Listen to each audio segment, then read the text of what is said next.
affordable. Earlier this evening, one of the Democrats who supports a government-run option met with voters in Boulder.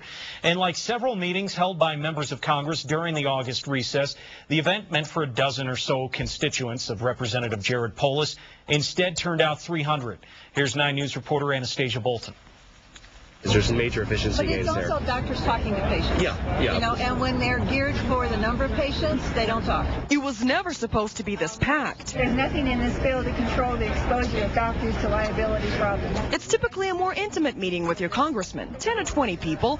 But lately, when the people representing us are talking health care reform, a lot more show up. Contrary to some of the misperceptions, we are not covering undocumented immigrants. For Democratic Representative Jared Polis, it was an opportunity to explain again why he thinks health care reform has to include a government-run option. People have a choice. You can either, some people trust insurance companies more than the government. Some people trust the government more than insurance companies.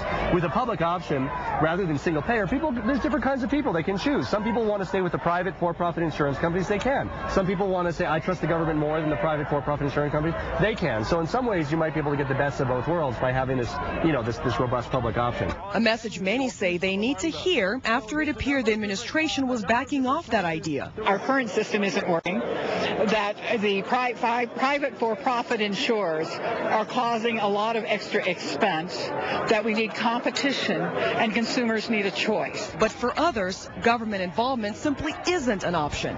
Even Obama said Medicare and Medicaid, and we all know Social Security's headed for bankruptcy. If they can't make those three work, how on earth can something this much larger and this much less planned possibly work? There's just no way. Anastasia Bolton reporting from Boulder tonight. One woman who attended the meeting said it wasn't as informative as she would have liked, but definitely a venue to listen to other opinions. Congressman Polis will hold an actual town hall meeting in early September. Still other